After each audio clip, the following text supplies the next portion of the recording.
Trento Vision is hosted by Tom Trento.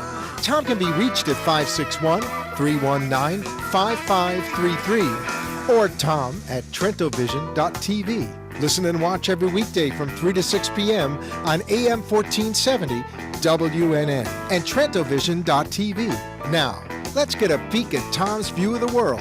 Here's Tom Trento. Earth First. Hey, meeting tonight at the Earth First Lab. We're all going to put the little silver tinfoil things on our head.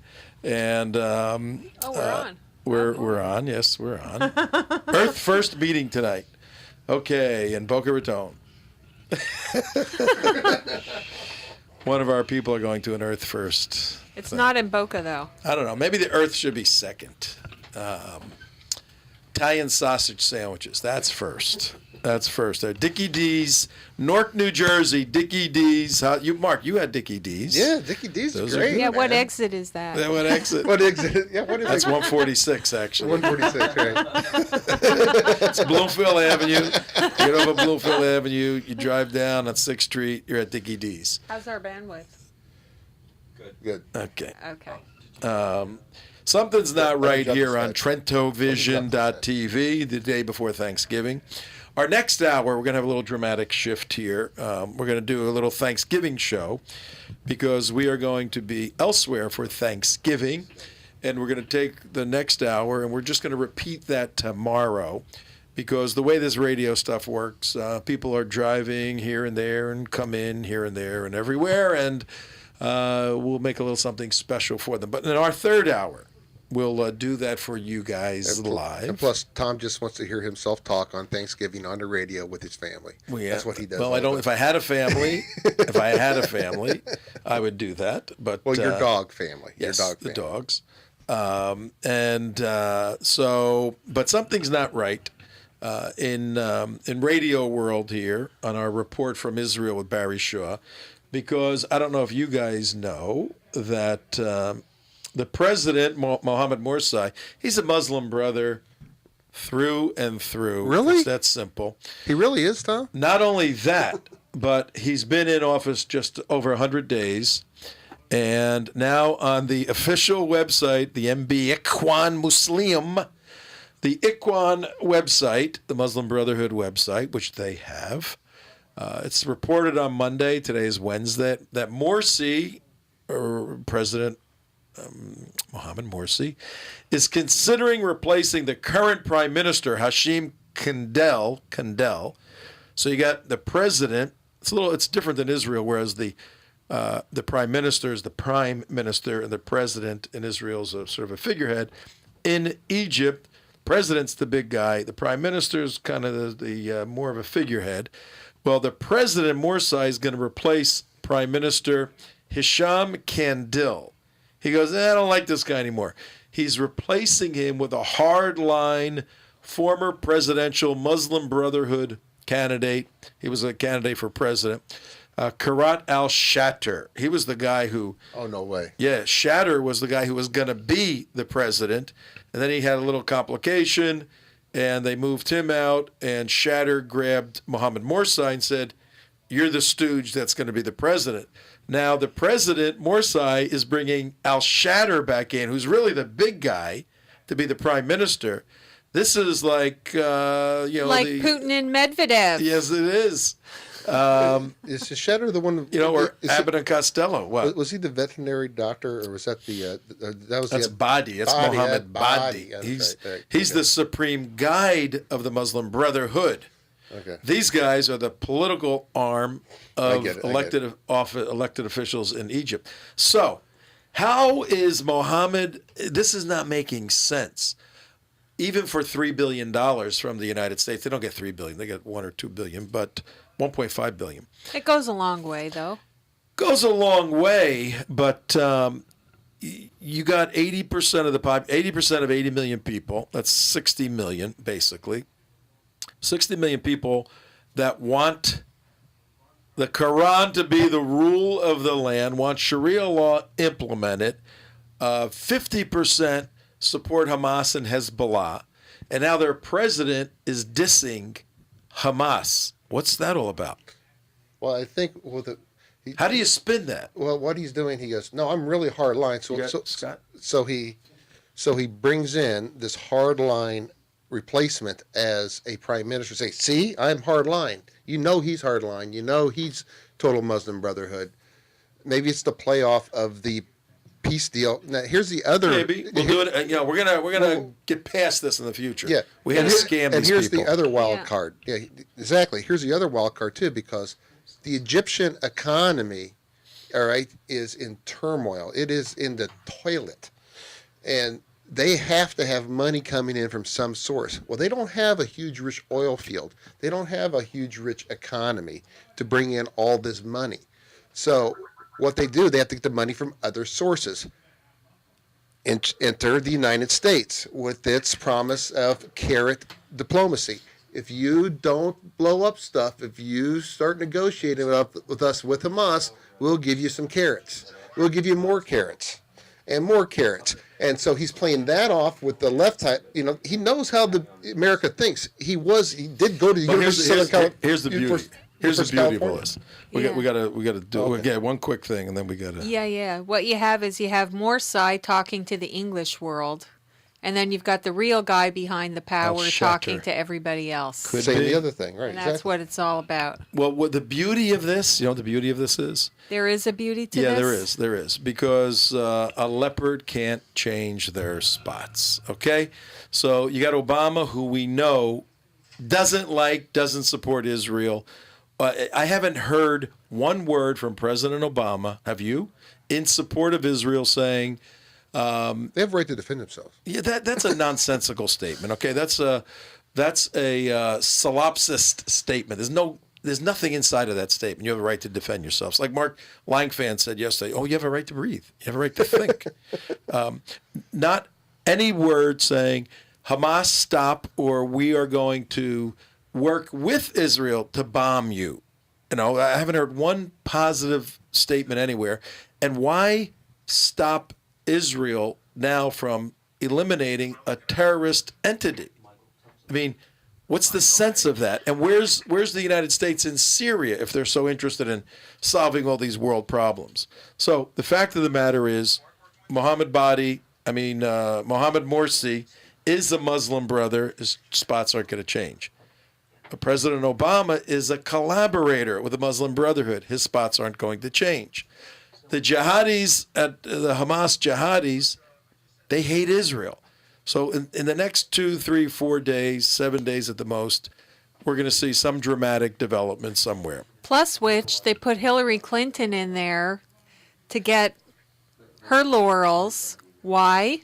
Because that's the deal that Hillary and Bill Clinton made to make sure that Obama could get reelected. Because Bill Clinton could have good put point. the kibosh on Obama's reelection. They worked out a deal. Make sure she comes out looking good. I'll cover for you. And then we have Hillary 2016. Yep. She'll right now. I mean, people would vote her in right now. So what a Well, web. yeah, and if you think in conspiratorial terms, I mean, let's go to the conspiracy. Well, this is just a Well, it conspiracy. is a conspiracy, Yeah. so we don't even have to go Well, there. we know Benghazi is. I mean, we haven't dealt too much with that, but I've stayed on it, and it's getting worse and worse and worse. We've got the intelligence community fighting among themselves. Andy McCarthy's Andy McCarthy's post today, phenomenal. He basically says the president has violated the law to an impeachable degree. Andy McCarthy. So we will get And back we to it's said pretty that fact-based. already, and we Yeah. said that already. Yeah. And but in the liberal, We say a lot of things. When Andy McCarthy weighs in and says this is an impeachable offense, what he did. That's just on the other side of it, on the liberal media side and on the left side, they're calling it distraction, and they're not giving it any Of course so, yeah. legs whatsoever. And most liberals out there have never even heard of Benghazi. They've heard of Petraeus, but they haven't heard of a little bit about Benghazi. Yeah, that whole thing with the chicks, fighting each other, and I'm that's going to fine. take you Yeah. out and all that. We'll get back to all of that here on National Security Radio, TrentoVision.tv. You can watch this. Let's bring CJ in. It looks like it's only on me, the camera. No, that's okay.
No, Russia stuff. that's right. You know, they really should be our friends. They're a Western country, and they had a strong But they're not Christian really. It's that communism thing gets in the way. No, it's even before then. What is it? Yeah, it goes back before then. You'll have to brief us on the history of Russia, because many of my Christian friends see Russia playing a major role in the end times. Do you see what Fox is doing right now? Rush. Yeah. Gog and Magog. Yeah. Do you see what Fox News is doing? Mike, you'll like this, and Mark. They have a special on the end of the world, December 12th, coming up, the Mayan calendar. Oh, yeah. That should be good. They're doing a whole end of the world thing on all the people that are. Well, shouldn't they do it December 11th? Yeah, I guess they should. It's like, Maybe a little oops, sorry. Darn. Didn't get to get that last thing in there that I wanted to Plug's do. not working. That's a Homer dope. Plug's not working too well. Do we have Scott with us? We do have Scott. I'm going to put him through right now. Okay, let's get him on. And here's what we're doing on TrentoVision.tv today. We are sticking with Israel. There's a ceasefire. I didn't tell you guys because you walked out to get some fresh air. And during the break, I got a phone call from Israel. One of our contacts there said that in about 6 cities, it was 2 hours after the ceasefire, the alarms went off in 6 Israeli cities for bombs flying in. So somebody on the other side didn't get the memo that there's a ceasefire going on. But the problem also is, and we'll ask Scott Jacobs about this, the Hamas is the elected governing entity for the Palestinians in the geographic area called the Gaza Strip. But we know there's Islamic Jihad in there, and there's other offshoot Al-Qaeda or Brotherhood groups, little gangs. They have no interest in a ceasefire, so they may have a few of their rockets on their own, or the Hamas may give it to them. So they may be sort of uncontrolled jihadis firing. What do you do in a situation like that? Scott, you there? I'm here. Okay. What do you do in a situation like that, Scott Jacobs, investigative journalist, videographer extraordinaire? What do you do when you sign a ceasefire agreement with the Hamas, yet these other offshoot jihadi groups shoot off rockets? Do you send the F-15s back up, or what do you do? I thought we were going to be talking about the rallies today. Yeah, you're gonna You got to go with the flow here, Scott. You got to talk with whatever the host throws at you. Go with the flow, buddy. To go along, we got Yeah. little time. We got 3 clips we want to show.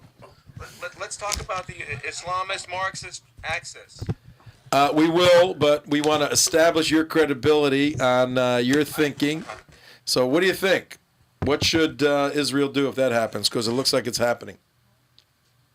Yeah, I wasn't paying attention. How about I give Scott a hand? I'm monitoring things in real time here. You want me to give Scott a hand real quick? CJ will help you out, and then we'll get to the videos. Yes. Okay, yeah, here's the deal.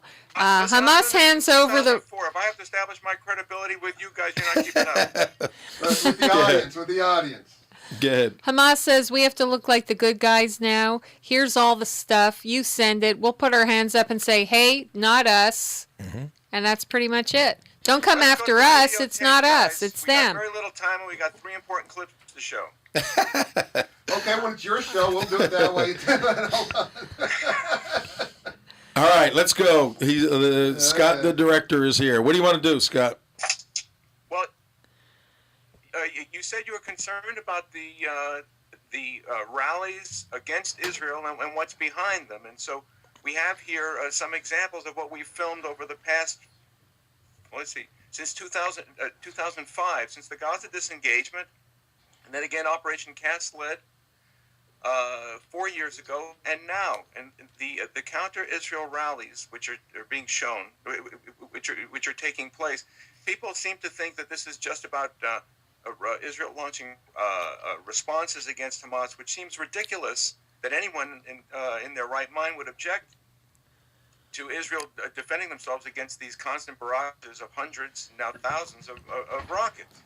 So what the hell are they objecting to? What are these vicious, vitriolic demonstrations all about? So we're going to show a couple of clips here that lay out what the vitriol, the organized demonstrations against Israel, ostensibly against Israel, but are really against the United States, organized by the socialist, Marxist, communist movements here in the U.S. who have teamed with the Islamists. And so the first one that I'd like to show, Mark, if do we have Ted Hayes queued up? Which one would that? Bonfire of Dogmas, background of Daniel, and then Zionist draws out Islamist communist. Okay, all right. Can we show the Zionist drawn out Islamist communist first? Sure. You got the Okay. in and out points, Mike? 109.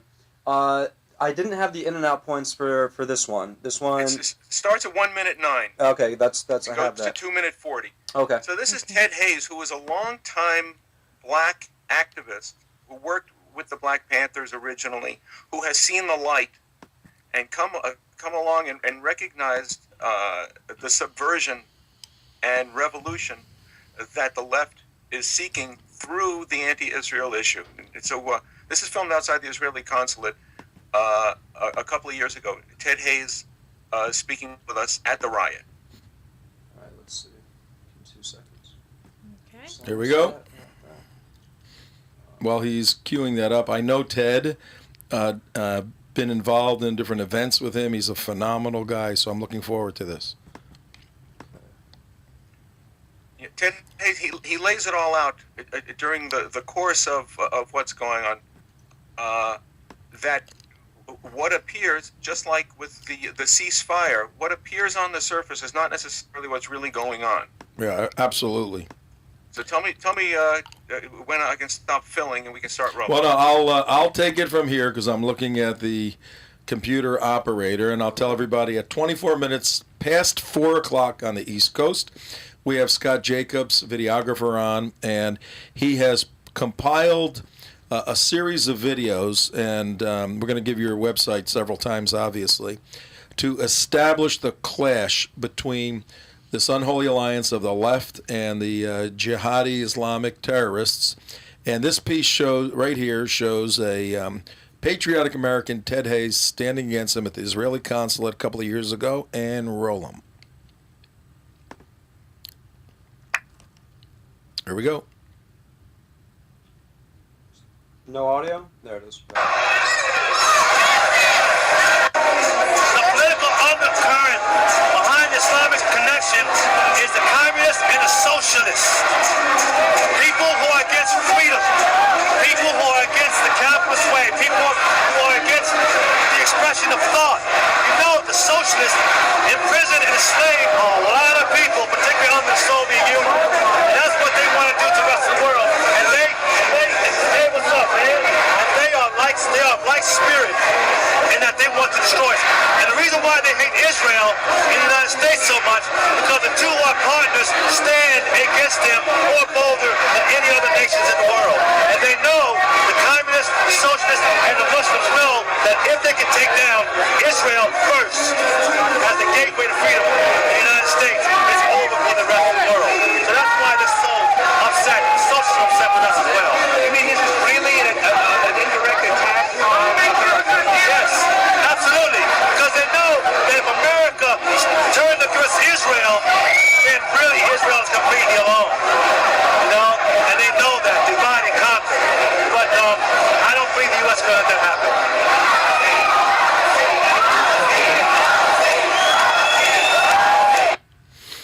Okay. Go ahead, So Scott. that's good. That's good. So you get the idea from someone from the inside who knows that that what's going on here is not just about. Listen, it isn't even just about Israel defending itself. It's about Israel's existence. Yeah. And so, and as he represents, Israel's existence is at stake because they're looking to Israel as a proxy of the United States, and they're looking to destabilize Israel, and then and obviously to revolt and create a revolution, a socialist revolution. And also, I Communist saw revolution here. in the posters of the protesters who are saying "Free Gaza," lots of swastika posters Oh, in were the there? I didn't- background I didn't there. see it. Were they Yeah, really? at the beginning of at the Wow. beginning of the clip, you could see all the swastikas in the background there. So, one thing that people really need to remember about all this is this animus towards Israel. I mean, it doesn't just go back to 1948. Until 1948, there was no current political state of Israel, and yet there was worldwide hatred for Jews everywhere, whether they were living under the British Empire, the Ottoman Empire, the Roman Empire. It didn't matter where they were. It didn't matter if they were in Germany or Poland or the United States or anywhere else. The hatred for Jewish people everywhere in the world precedes the recreation of the State of Israel, and that's something that people really, really need to remember. Yeah. Well, Israel is really just a facade in this case. And anyone who's interested in the survival of the United States as a republic, has got and a representative democracy, has really got to recognize that what's at stake here is our democracy, and this is just a forum. And so we have a brave Americans, in this case, they're Jewish, who step up. There are many Christian Zionists also, and you can see on both my sites, democracybroadcasting.com and Jewtube.info, you can see a lot of Christian Zionists who step up and oppose this Islamist Marxist axis. The next clip that we're going to look at is an example of where, during the Mavi Marmara excuse for an Islamist Marxist demonstration outside the Israeli consulate, there was no Jewish opposition. This When was I say there was no pro-Israel opposition. This was when, Scott, this was the flotilla Memorial Day 2010. Is that what you're talking about? That's correct. That's Okay. correct. When the Turkish flotilla tried to breach Israel's sea blockade of Gaza. Okay. And so there was no counter protest, and an Iranian-born Zionistic American 16-year-old Oh, this took is it good. upon himself to say, "Hey, you guys are lying, and I'm not going to stand and let you guys lie and defame Israel." And his name is Daniel Perik. I didn't know him. I was the only independent newsman there, and Daniel Perik shows up on the scene, and let's listen to his own words. Okay, just tell me when to cut this also. Run it for Oh, you about know? 2 minutes. By the way, wasn't Representative or former Representative Cynthia McKinney one of the people who helped organize that flotilla? Yeah, very true, CJ. Yeah. Okay, here I Ready, see Mike? Daniel's photo. up Okay, here there. we go. Says there's a protest going on for the Israeli consulate. I've been to so many before. This was not my first time. I said, I'm there, man. I come. I call him before. I say, how many Jews are there? How many on the Israeli side? He says 0. I say, he's probably exaggerating. His name's Aaron. And so I come there. Literally, there are 0 Jews. I have this huge Israeli flag, and his IDF T-shirt, tzitzit, kippah, of course, and my small Israeli flag is kind of sticking out of my pocket. Just had another one. So I come. As soon as I come, they see me. I'm very noticeable. They start coming after me and following me, basically. What happens is that at one point, they literally start pulling at my flag and yelling, "Pull that flag down," and yelling murder or whatever. At this point, police run, like literally run from across the street and make sort of like a circle around me and push everybody away, make sure I'm safe. This is when I sort of got the attention of the Channel 4 and Democast, and I was actually getting filmed. That's where the video, I guess, starts. What happened after that, I talked to the police. The police are like, all right, this is a protest. It's on public grounds. They can go anywhere. You can go anywhere. I said, okay, I'm going across the street. And they said, okay, wait a second. Let us escort you across the street. I said, that's good with me. So I go. I'm ready to go across the street. The Arabs, they were pretty much 90% Arab from what I saw. They were all wearing like kafayas, and also like the women were wearing the Muslim head covering. So what happens is that basically I go across the street, followed by many police officers, 6 or 7 police officers with a bunch of these protesters, and they were all anti-Israel. I was the only pro-Israel supporter. They were all following me. I go across the street. Once I get there, basically before that there were only 20, 30, maybe maximum 40 people in front of this alley. The police want me to be separated, so they put me next to this alley. They line up 10 police officers in front of me. That's how many I needed. 10 police officers. They make a wall, a scrimmage line in front of me, and about 100, probably more than 100 Arabs form like a little mob in front of me. They were yelling from the beginning. They were yelling Allahu Akbar. They were yelling murder. Israel is finished. Things like free Palestine. All their little phrases, all their little worn-out phrases. I mean, some people were like literally trying to attack me. There was this one lady, you see in the video, she was like jumping up and down, going crazy over it. And it was basically when I went across the street. That was what got on NBC4. All right, now, Mike, you got that was when I got on to fade out, it was important. Because afterwards, Scott, about 3 other this was an amazing video when it first went out. I mean, how many hits did it get like in the first week? It went all over the world. Well, it was picked up by all the Israeli TV channels. Yeah, And it became kind of a cause célèbre. In fact, later on, the NBC reporter asked Daniel, "How did you know there were terrorists on that boat?" He says, "Because I follow the news. I'm an informed person." That became kind of a catchphrase of the pro-Zionist activists. I'm an informed person, and so the people who are listening to your show or watching your show, who are informed people. We had over half of Israel have seen that, and as a result of that, and Daniel, who couldn't go back to Israel because there was a custody dispute with his parents, all these schools in Israel offered him scholarships. Wow. And it reunited his family in Israel today. Oh, it did. Oh, that's such amazing. A good story. What a good ending. I was asked to. I would love to hear from him if there's any way to get a hold good of him idea. and have Yeah. him call into the show. I think we should. And so one of another one of the Zionist leaders, Rabbi Moshe Perry, also followed this past week on Thursday. There was another anti-Zionist demonstration, and there was a very vitriolic mob, and Rabbi Perry showed up, and there was no organized, shall we say, anti-jihad or counter-jihad opposition or pro-Israel opposition.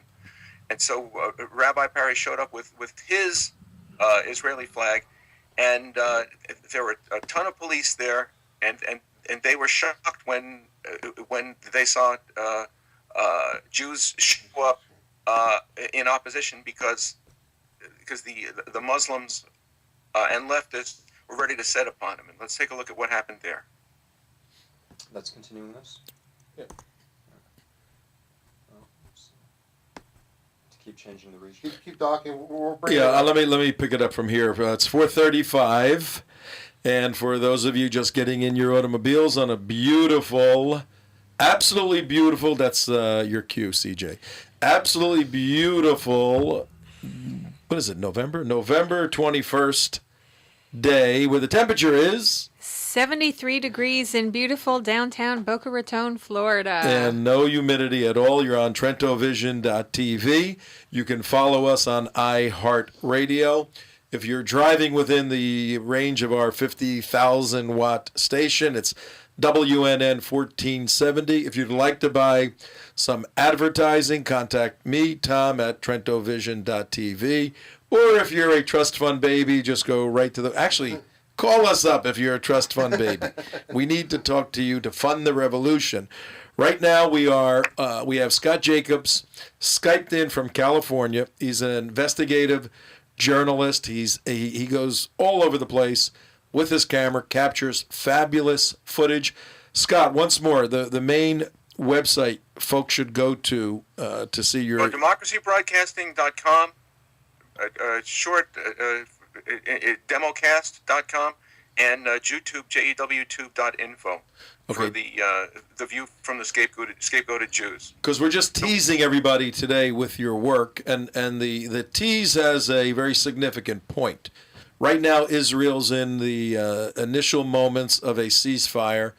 Very few people think it's going to last. If it unravels and there's more military battling taking place, the jihadis are going to be unleashed in the streets around the world. We're showing you what occurs in the United States of America. And this vitriol, this hatred, this anger, this Jew hatred isn't confined to the Middle East. And I saw this video the other day that Scott shot with a rabbi, and that led to me giving Scott a call and saying, Scott, yeah, we got to get this thing on the air. And I believe you have the rabbi with you. So let's take a look, couple of minutes of this shot this past weekend. This one this weekend or Daniel still? No, the one this past weekend. The other one, Rabbi Moshe Perry. Moshe Perry. Actually, while you set that up, how about if we have Rabbi Perry set this up for you? Okay. Are you ready to go? No, we're ready, but let the rabbi set it up. Go ahead. Okay. Yeah. Hey, Rabbi. Rabbi, you there? I think we went to Yes, the I am. Okay. Yeah, why don't you take 30 seconds? You were there. I mean, you're the guy that we're looking at. Set up what happened. We'll let the viewers and listeners hear that. We'll show it. Then we'll talk to both of you guys. Well, we heard midday that there was going to be this rally, and we dropped everything to prepare to go. And we got a flag, and we said we're just going to show up. We didn't know if anybody would be there. There were a few people who had heard also and were there, but there wasn't the masses that there was later on that Sunday, last Sunday, a couple of days later. And we saw what was going on, the lies that were being chanted at us and toward the Israeli consulate about baby killers and everything else, and that we're slaughtering innocent people. And so we just were there to counteract it, and as best as we could, challenge them and stand up. We didn't know. We had no idea there would be cameras there or anything there, television crews. So we just were there to give a message of solidarity with Israel, and a slightly different message than most people mean when they say that word solidarity with Israel. We mean that we're sick of the peace process. It's only led to Jewish death, and we want a different policy. This is a failed policy that harkens back to 1967, and if we have time, we can go into that. And I'm prepared also as well to answer any of your questions about the ceasefire. I'm totally against it, and I can explain to you why. Okay, and if you want to talk to the rabbi after we show this, 888-565-1470. If you're driving in your car, you're listening to this craziness, and you want to get involved in the conversation, 888-565-1470. And here we go with Rabbi Perry's video and Scott Jacobs. Go ahead, Mike. It's called a less lethal. It's a beanbag shotgun. So that shoots a beanbag round, and it's used, in situations where we wouldn't use lethal force. It's a beanbag shotgun. How many of those are here? Oh yeah, a couple, I think. A couple of beanbag shotguns. Sometimes when different protest groups are on opposite sides of an issue, there's a potential for violence. So it's just as a precaution. Same reason why we're all here, basically, is to allow people to facilitate their First Amendment rights and make sure nobody gets hurt or breaks things.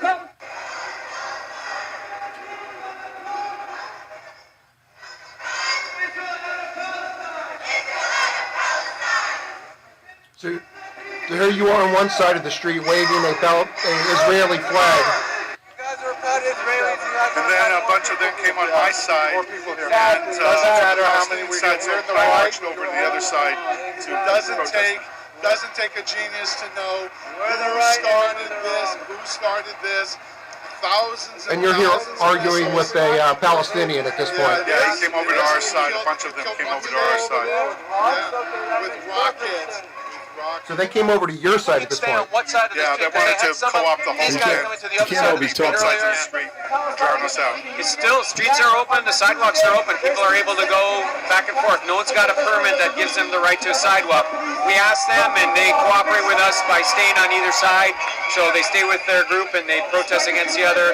It works out best for us. Sometimes we have to put a line of police officers between two groups that are arguing just to keep everybody safe. We'll do that if we have to, but we haven't had to do that so far. So at this point, the guy said had come up to you and said, "Oh, everybody go back and forth between the sides of the street." So you decided at this point, okay. Well, hang on. Before we get into that, let me. No, they didn't go there. They stayed where they were, and yeah. Well, everybody, hang on. We got an audience and listeners and viewers. This is a unique experience for the listeners and viewers out there, because if you're watching this, you have a visual context to kind of see what's going on. If you're just listening, it's a little difficult. But we're doing this to whet, W-H-E-T, your appetite to go to Scott's website. You can go to his website, or you can go to TrentoVision.tv. This evening, go to the archived show. It's part 2 of Ceasefire or Die. That's the name of our program today. To take a look at this video. And the reason being, our organization, our sister organization, the United West, we've been in scores of these confrontations. And you can sense, even driving in your car, listening to the anger in some of these voices and the policemen, you can sense the tension and the critical nature of the confrontation. We are trying to wake up America to the Arab street to see that there are organized Hamas and Hezbollah cells. These aren't even the jihadi cells at this point. Some may be there. But this country will erupt at a certain point, and America needs to be aware of it, and you need to listen to this stuff and start to understand it and not let it frighten you. It's critically important. Here, if you don't remember anything today, remember this. Never be immobilized by the fear of offending those who are offensive. Okay, listen to that carefully. Never be immobilized. Maybe you'd like to just run the clip where Rabbi runs across the street and Can you pick encounters that the up? Muslim. Yeah, this is a fascinating segment, if you can find that, Mike. But It's right there. Okay, You were yeah, up. watch Wait, this. well, one second. Go ahead. Go finish your Yeah, thought. the critical point for the listeners and viewers, and you see the rabbi exercising what I'm saying. Never be immobilized by the fear of offending those who are offensive. And here we go. Rabbi Perry, go. Palestine will be free! Palestine will be free! Gaza, Gaza, don't you cry! Gaza, Gaza, don't you cry! Palestine will never die! Never die! Gaza, Gaza, we are here! Gaza, Gaza, we are here! Telling them God gave us. Tell your children not to fear! Gaza, Gaza, we are here! Gaza, Gaza, we are here! Tell your children not to fear! Tell your children not to fear! I came over to their side like they came over to our side, and they're only selectively pushing me away. Go across the street. Okay, as soon as those guys come up, We'll get back those over over here. there. Okay. Right now. Come on. I'm not afraid of them. They don't have any Okay, Mike, wind that down. CJ, I got a question for CJ because she's looking at this. What is your reaction to seeing that? Well, actually, the question I have for Rabbi Perry and for Scott is explain to us a little bit about the nexus between all these communists and all these Islamists. Oh, you got to speak into that thing. Sorry, can you hear me now? No, you can hear Little me. better. I'm okay here? Yeah. Yeah. Explain a little bit about the nexus between these communists and these Islamists in the United States. Communists are opposed to religion. Islamists are opposed to everything the communists stand for. What is this nexus all about? And why is it taken such strong hold in the United States? They both hate religion and Judaism in particular, and they'll fight among themselves after they conquer together the world, so to speak. And that's why they can put their differences aside and come together for a short period of time to accomplish a common goal, and then they'll disappear among themselves and fight with themselves later on and see who has supremacy when they're the only two left standing. Well, now, who do you think would win in such a battle? That's a question who's behind each group. Yeah. And there's no telling the power of each backers. The Islamists or the communists we're dealing with a worldwide phenomenon of people being manipulated and used. These kids on the street are just one example. They're backing people who are outright murderers, and that makes them accomplices to murder. And they show up on the streets, and they basically just pure propaganda and lies in order to defame Israel and defame the Jewish people. And they have serious, whether it's Iran backing them or it's socialists worldwide backing them. It all started in Saudi Arabia. It all started you could say in the 60s when these groups coalesced together, and we saw it in America. The Weather Underground worked with the Islamic groups that were present here then. They were all communists then, before the fundamental revolution in Iran in '79. So they were all communists and socialists together. So they have a common origin in America anyway of coalescing together. If you had a choice to target a group to influence in the United States right now in academia, would you go over the leftists in academia, or would you go after the Islamists in academia? What's the weakest link right now? I don't think either one is particularly very weak. The leftists have total control over academia, and the Islamists on campuses have ratcheted it up to make it for Jewish students, for example, completely untenable and completely unworkable for them to feel any sense of security when they're on campus. They're both, the Islamists are more vulnerable, as we saw what happened on UCI when they shouted down the ambassador to Israel. From Israel to America, and when they shouted him down, they got arrested. So there's still some leeway since they are students and they have to obey the laws of the campus rules. But the academia people, the people that are in tenured positions, whether it's professors or the deans, etc., they have complete carte blanche to do whatever they want. Exactly. That was interesting is in your confrontation on the streets and in academia, in the campuses too, and even at the state capitol, is the police tend to take the side of, well, they have the right to come over and protest against you, but you don't have the right to go over there and say anything against them. That's Absolutely. The big thing. In fact, when they take the side right. of where their bread is buttered from, and this is a protected minority now.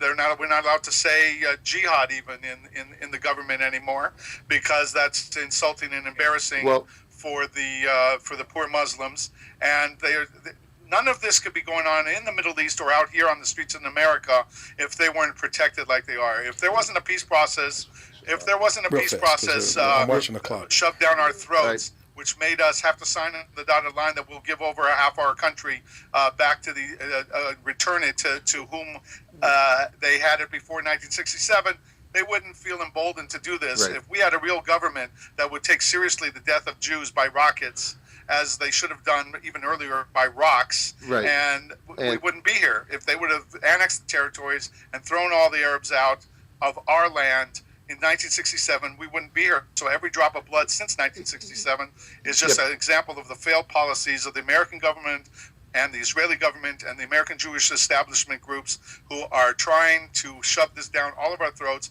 I would venture to say a majority of Jews in the world do not want this peace process anymore. We want to go back to 67 and to have some kind of control again over our destiny and our fate in our land without being told what to do. Oh yeah, Rabbi, that comes right up. We got a few minutes left, and that comes right up to the issue of this ceasefire. Scott had said that you were opposed to this. Yesterday on our show, we were trying to figure out, okay, what do you do now? Does the IDF go in and clean out the swamp?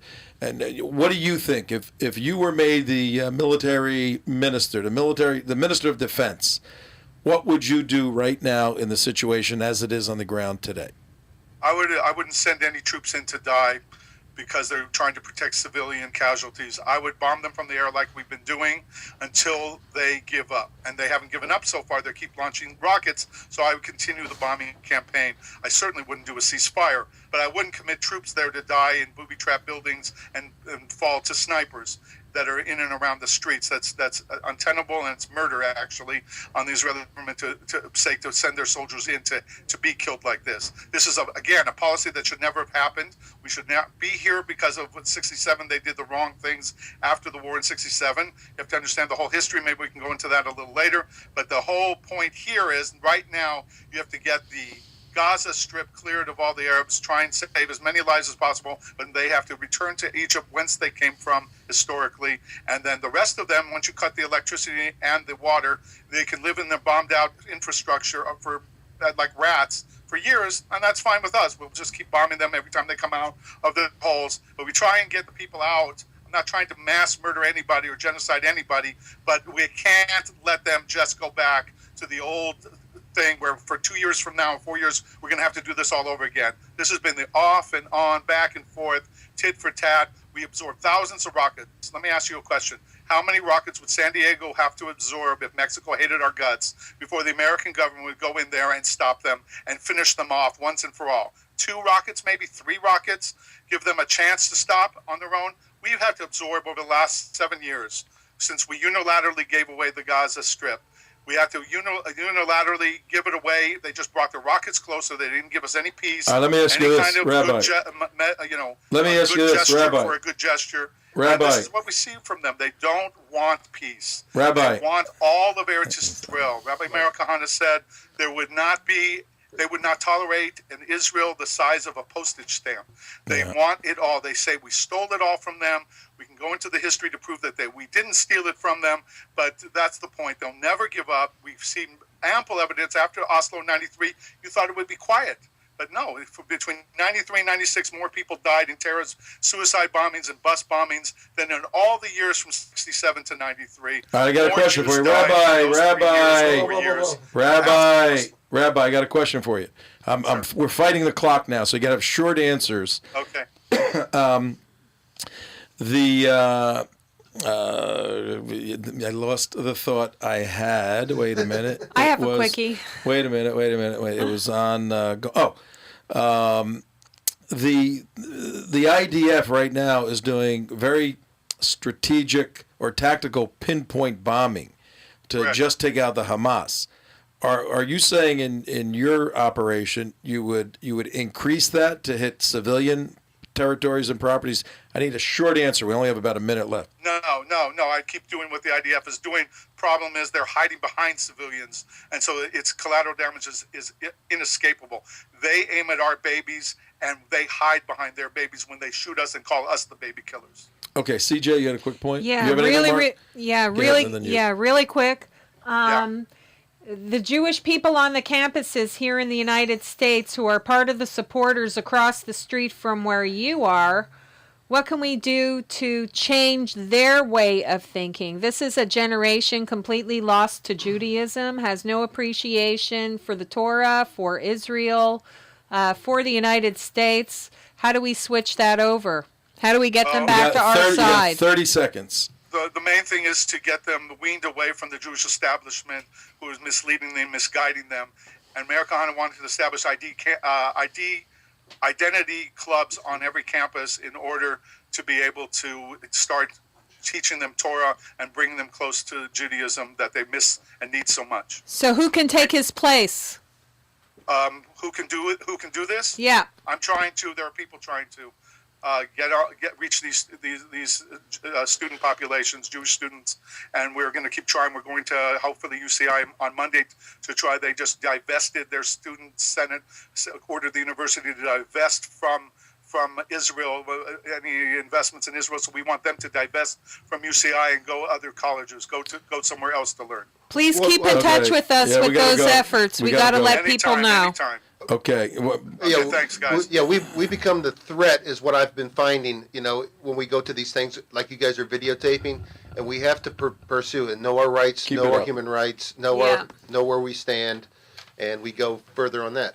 Okay, this 3 hours, we need 6 hours. We'll see you. Also, just really quick, minutes. I just want to say we do have Noah on the line. If you can hold on until the beginning of the next hour. No, we're not going to be able to do that. And maybe you have something good to say about Thanksgiving. Nope. Yeah, if you have something good to say about Thanksgiving, yes. Yeah, then we want to hear about it. Goodbye, we're out of here. All right, thank you.